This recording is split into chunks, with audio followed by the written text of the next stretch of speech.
Assalamualaikum warahmatullahi wabarakatuh. Salam sejahtera untuk kita semua.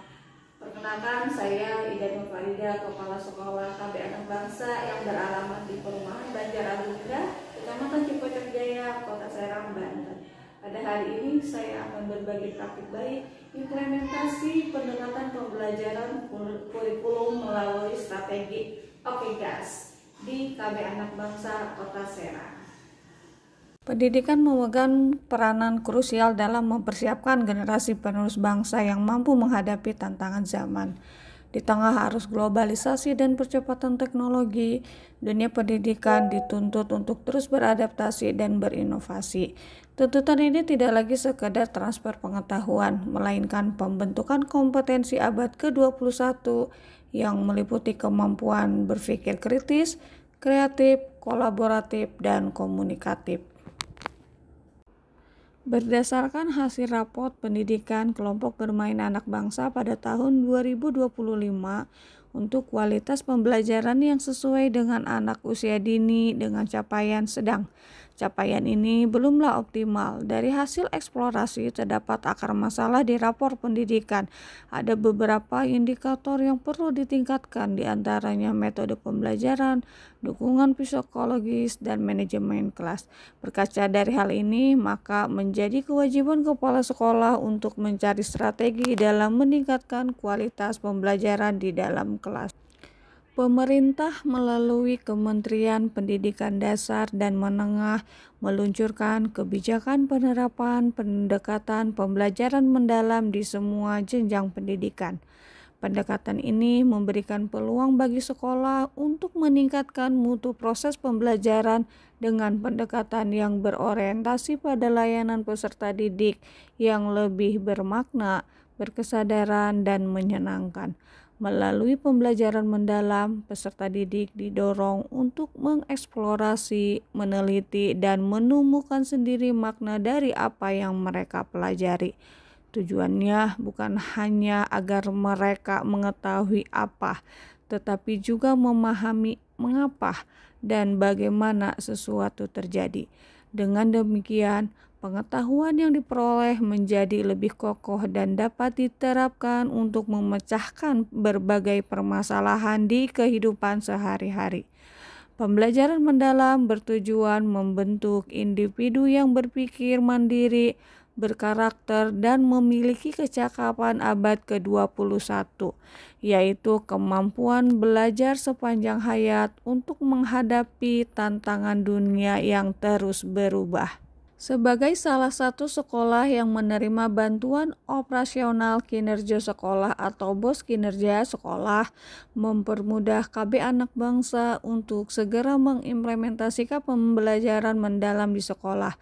Melalui BOS kinerja ini, 2 guru dan 1 kepala sekolah bisa mengikuti pelatihan pembelajaran mendalam yang diselenggarakan oleh BGTK Provinsi Banten.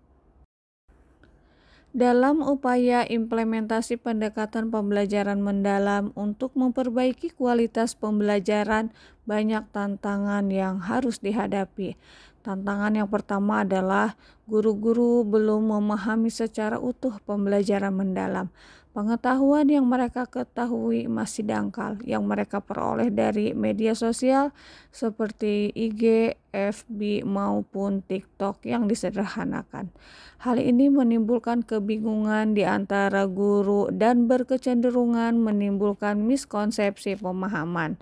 Tantangan yang kedua adalah ketersediaan waktu untuk belajar yang dilatar belakangi oleh padatnya kegiatan pembelajaran murid dan juga kewajiban-kewajiban pribadi para guru di luar sekolah, seperti beban mengajar di luar sekolah, mengurus rumah tangga, dan yang lain-lain.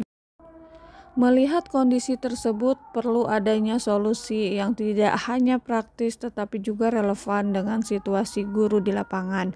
Kami ingin menemukan cara agar peningkatan pembelajaran tetap berjalan tanpa menambah beban guru yang sudah cukup padat.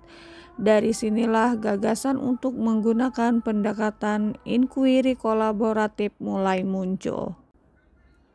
Inquiry kolaboratif adalah salah satu strategi pemecahan masalah yang dilakukan melalui proses eksplorasi pemikiran-pemikiran dari para guru.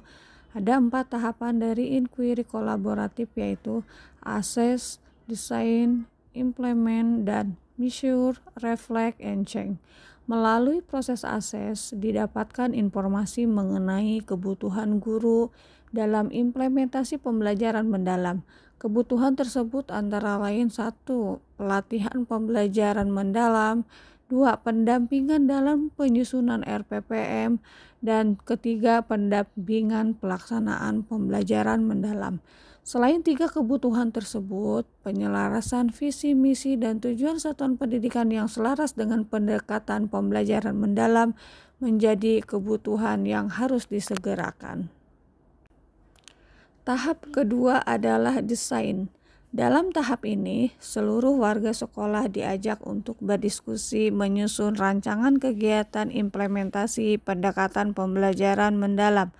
Dari hasil diskusi disepakati bahwa kegiatan yang akan dilaksanakan menggunakan teknik OKGAS yang terdiri dari 3 langkah, yaitu gerakan penguatan, aksi pendampingan, dan selami refleksi. Di sini juga dilaksanakan pengaturan dan jadwal pembagian peran pelaksanaan OKGAS.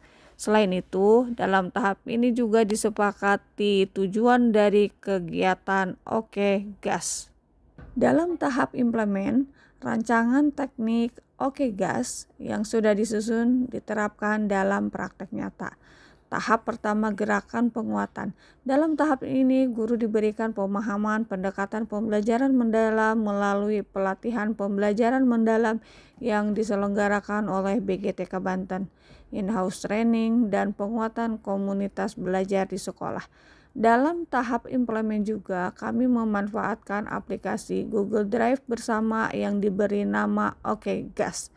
Melalui fitur Drive bersama, semua guru dapat mengakses, mengedit, dan menyimpan file secara bersamaan. Hal ini sangat membantu dalam kegiatan kelompok tanpa harus bertatap muka langsung.